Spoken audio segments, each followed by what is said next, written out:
but this is a 5-hour video.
Sorry, there's hardly any light in here. I am recording at middle of the night in the camper van. It's night time, and the dashboard there over there, and I'm sort of in the back in the bed bit, and you probably won't see much, but just a little red light on there like a submarine. Sometimes it's best to make a quick video sometimes when you're feeling really annoyed and thoughts go through my head, and all the time, and sometimes I get really quite annoyed with the situation, and I just want to express the reality of the situation to those who gambled and lost, and everyone who gambled and lost was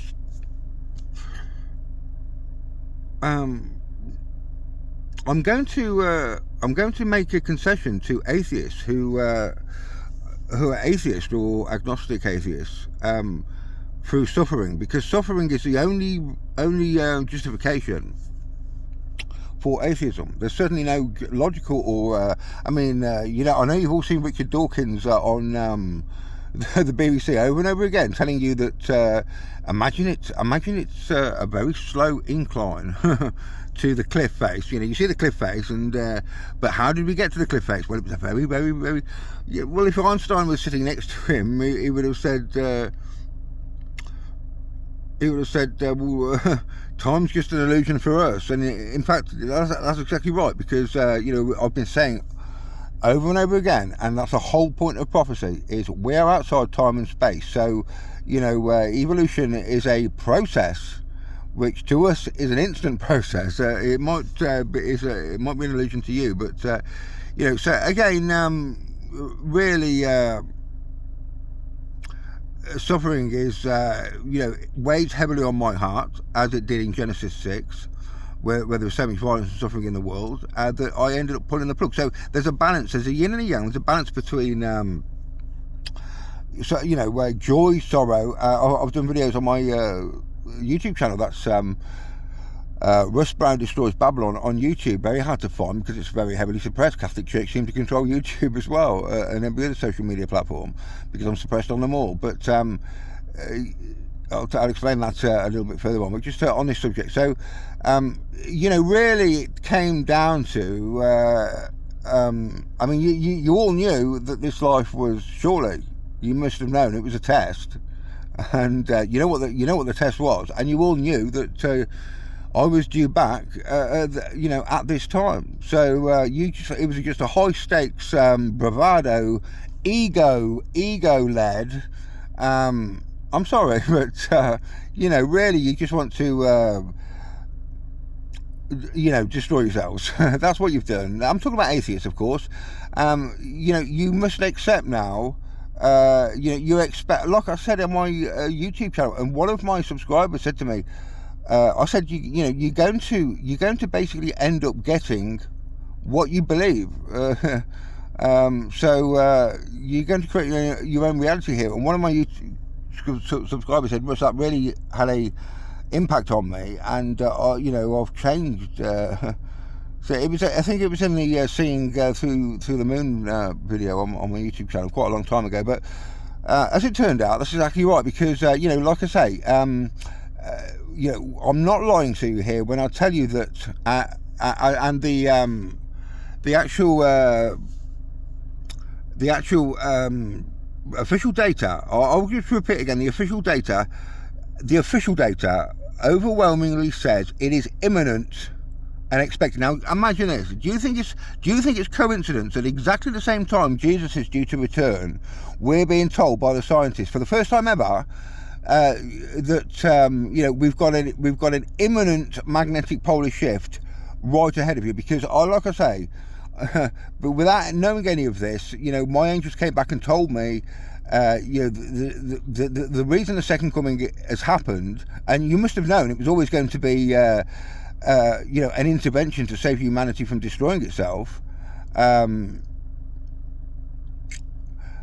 mean, look at the only unfulfilled prophecy, really, is Isaiah 24, which is clearly a magnetic polar shift. And lots and lots of people wrote books in the 70s and 80s saying, look, this is clearly a memory of a magnetic polar shift, or a prophecy of a, something that repeats and over in time. So again, the unfulfilled prophecy, only Isaiah 24. When do you think that's going to happen? 1,000 years time or now? Well, what am I saying here? The second coming is due now. Do you think it's a coincidence the scientists are saying right at this moment in time a magnetic polar shift is imminent? And we've got Isaiah 24 is pretty much the only unfulfilled prophecy. Well, I'm here to tell you that a magnetic polar shift was expected and is expected, certainly well less than 3 years now. According to NASA, which they fake everything, but perhaps they can get their actual natural science studies right. Obviously they fake space, but according to NASA, we've had 188 before magnetic polar shifts, and the human race has always survived. But on this occasion, again, just blatant logic. Engage your brains. We've got 440 for the first time ever nuclear reactors on Earth, and nuclear reactors melt down. Well, even in earthquakes, when the system shuts off, they have a name for it. The heat after the reactor. But even if the reactor shuts off, that's what happened at Chernobyl. Even if the reactor shuts off, that core heat takes decades to, hundreds of years to cool down. It's so hot. Now we're living in a world, unfortunately, of deceptions and tricks. And I'm here to tell you that it may be a very big shock to you, and you may think I'm a complete lunatic for saying this, but I can promise you and assure you that it's actually correct. And it's one of the reasons why our politicians, are not really that scared of going to war with Russia. A nuclear war is a Jesuit-tricked PSYOP hoax. They did drop uranium because nuclear power is real, but I am not so stupid. I know the end from the beginning. I know everything, how it all ends. Yeah, so I'm not so stupid. This is an atheist assumption. There's lots of atheist assumptions you don't want to buy into. Like global warming is an atheist assumption. It assumes that there is no controlling presence in the universe. Of course there is. And again, nuclear power, giving politicians incredibly powerful bombs is, a recipe to, I mean, certain human extinction. Now, I'm not going to make my